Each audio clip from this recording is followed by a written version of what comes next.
Di bulan Oktober ini kita menyaksikan ada letusan perang baru, yaitu perang antara Israel dengan Hamas. Dan jika kita melihat perkembangan perang antara Israel dan Hamas ini sudah menewaskan lebih dari 4.000 orang. Kita sebagai warga negara yang baik dan warga negara yang cinta damai, kita doakan bersama supaya perang segera berakhir dan tidak ada korban jiwa lagi dalam peperangan tersebut. Tentu saja perang tersebut akan berdampak ke ekonomi global ya, salah satunya akan membuat harga minyak dunia naik dan biasanya ketika harga minyak dunia naik diikuti dengan harga gas. Kalau minyak dunia naik akan menyebabkan inflasi dan kalau inflasi tinggi maka suku bunga akan tetap tinggi. Di sisi lain ini juga akan membuat harga emas naik, begitu juga kurs dolar yang juga naik. Nah, kalau kita sangkut pautkan ke saham, maka dengan kondisi seperti itu akan ada emiten-emiten yang diuntungkan atau yang dirugikan. Emiten-emiten yang diuntungkan pastinya emiten yang bergerak di sektor oil and gas maupun emas. Dan katalis ini juga bisa dimanfaatkan oleh perusahaan-perusahaan yang bergerak di industri tersebut untuk melakukan IPO. Nah, di video kali ini kita akan coba membedah atau membahas salah satu saham atau emiten yang akan IPO di bulan November nanti yang bergerak di industri penunjang gas.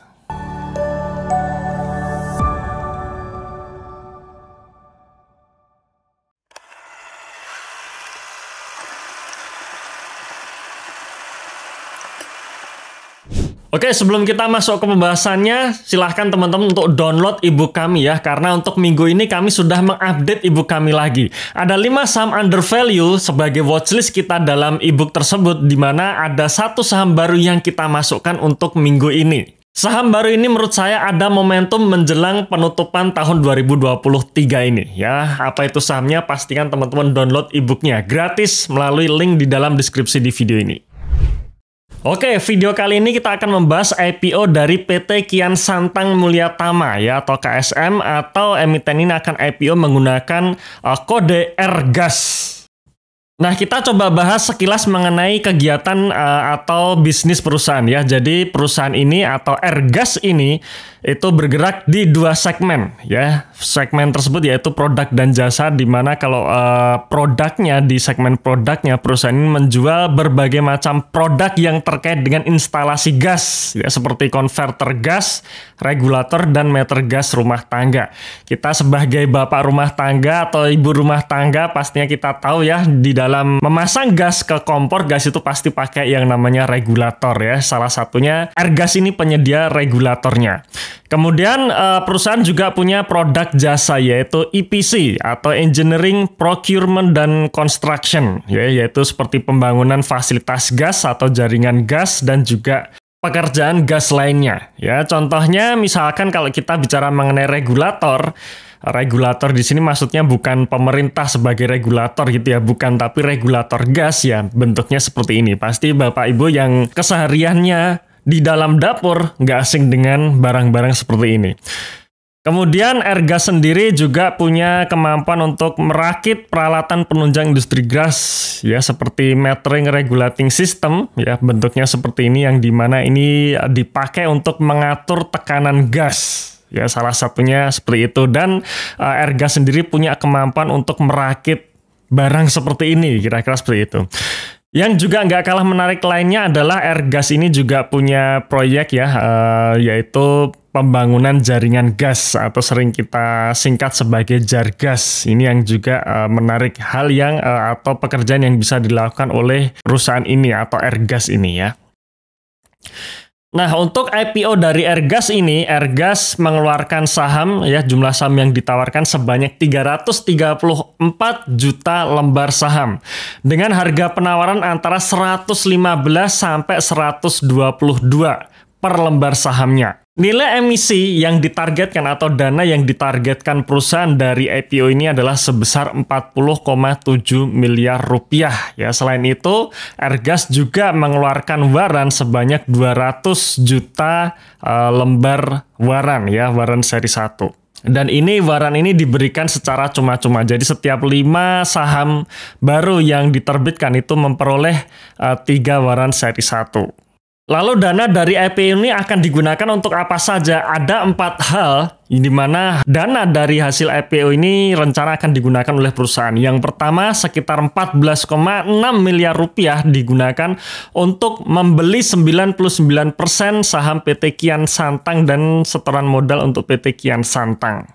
Nah, PT Kian Santang ini sebelumnya tidak dimiliki 99% oleh perseroan ya, jadi akan ditambah kepemilikannya, di mana PT Kian Santang ini perusahaan yang bergerak di bidang jasa inspeksi teknis dan juga kalibrasi dan pengetesan peralatan teknis. Nah, itu. Kemudian yang kedua ya, sekitar 6,3 miliar akan digunakan untuk pembelian 99% saham PT Karya Istrumindo Simpati ya. Yang ketiga, sekitar 9,6 miliar digunakan untuk akuisisi merek Airgas dan Kians-nya. Jadi sehingga setelah dilakukan pembelian untuk merek Airgas dan Kians ini, maka tidak ada royalti yang harus diberikan atau dibayarkan oleh perusahaan. Ya, sisanya digunakan untuk modal kerja perseroan. Oke, nah ini adalah pemilik dari Airgas ya, yang dimana kalau kita melihat kepemilikan terbesar adalah Pak Agus Salim, kemudian Pak Taufik Dwi Cahyono, Edi Nurmanit, Fajar Tri Ananda, dan juga PT Kian Megah Investama, di mana kesemuanya ini itu juga merupakan anggota direksi maupun komisaris dari Airgas itu sendiri. Dan ini adalah jumlah saham ya, jumlah saham setelah perusahaan IPO. Jumlah saham termasuk juga sebelah kanan ini adalah jumlah lembar saham setelah waran tersebut di-exercise ya.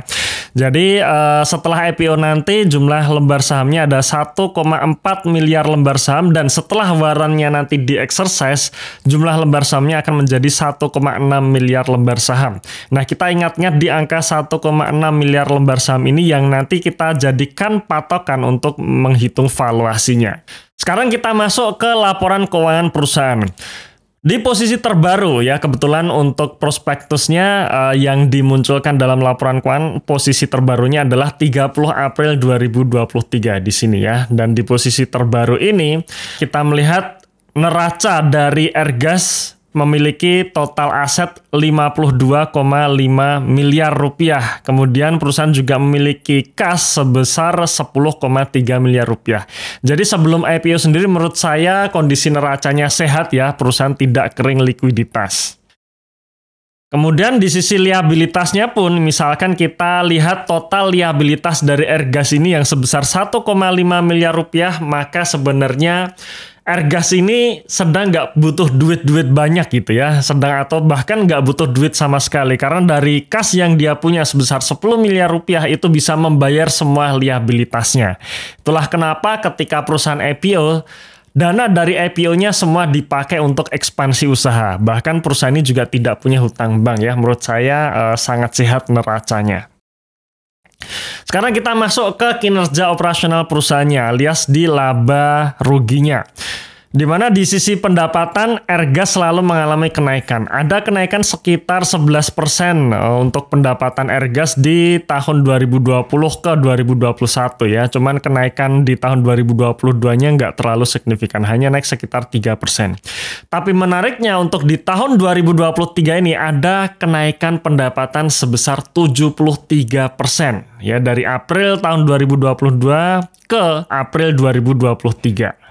Ya, seperti ini. Tapi sayangnya memang laba bersihnya mengalami penurunan untuk year on year di tahun 2023 dan 2022, di mana di April 2022 laba yang dihasilkan mampu mencetak sebesar 1,4 miliar, tapi di tahun 2023-nya turun menjadi 1,2 miliar rupiah. Salah satu faktornya karena ada kenaikan beban usaha. Nah, kalau kita bicara mengenai customer atau kemana perusahaan ini jualan, maka yang menarik adalah di tahun 2023 ini ternyata perusahaan atau Airgas ini punya tender atau punya proyek baru dengan PGN atau Pegas ya, Pertamina Gas Negara. Yang dimana Pegas ini ya atau PGN sebelum tahun 2023 porsi dari total penjualan Airgas itu tidak nyampe 10% dan tahun 2023-nya itu menyentuh 46,8%. Yaitulah kenapa terjadi kenaikan pendapatan yang cukup signifikan, tapi di sisi lain ada kenaikan beban usaha. Dengan adanya customer baru di tahun 2023 ini yaitu PGN, maka saya berkesimpulan atau saya memproyeksi di mana pendapatan maupun laba bersih di tahun 2023 ini akan mengalami kenaikan yang cukup signifikan. Ya, yang pertama di sisi pendapatan, saya berekspek bahwa pendapatan sampai akhir tahun seharusnya bisa naik sampai 50% ya. Secara kuartal 1 atau di bulan Aprilnya kita melihat tadi pendapatan perusahaan naik 72%. Kemudian di sisi laba bersihnya, walaupun tadi secara bulan April ya, periode sampai bulan April secara year on year itu mengalami penurunan, tetapi saya tetap optimis sampai akhir tahun nanti tetap akan ada kenaikan laba bersih. Dimana kalau kita bicara mengenai proyeknya pemerintah ya, yaitu PGN maupun BUMN lain itu biasanya terjadi jor-joran proyek itu menjelang akhir tahun. Jadi dengan kenaikan pendapatan yang signifikan, saya berekspek bahwa laba bersihnya untuk tahun 2023 tahun ini juga mengalami kenaikan ya. Kita ambilkan kenaikannya sekitar 50%, yaitu menjadi 10 miliar rupiah. Oke, sekarang kita hitung valuasi setelah perusahaan IPO. Termasuk juga kita menghitung valuasinya setelah warrantnya tereksersis menjadi saham. Yang pertama kita proyeksi mengenai laba bersihnya tadi yang kita jadikan acuan untuk menghitung PE ratio ya, di mana saya optimis laba di tahun 2023 ini akan menjadi sebesar 10 miliar rupiah.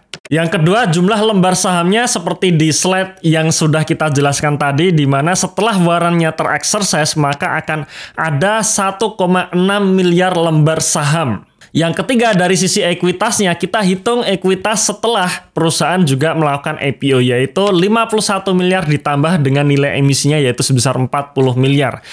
Ketemu angka 91,8 miliar rupiah sebagai ekuitasnya. Maka hitung-hitungannya dengan harga IPO di 115 itu menunjukkan level PBV 2 kali dengan PE ratio 19 kali. Dan kalau harga IPO-nya di 122, maka ketemu angka PBV 2,2 kali dengan PE ratio 20 kalinya.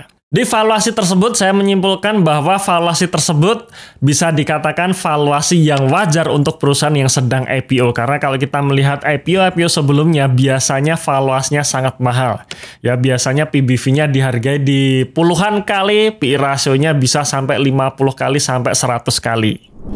Oke, itu tadi pendapat saya mengenai IPO Airgas ya. Terima kasih sudah menonton video ini sampai akhir. Tunggu video kami selanjutnya dan salam Passive Income.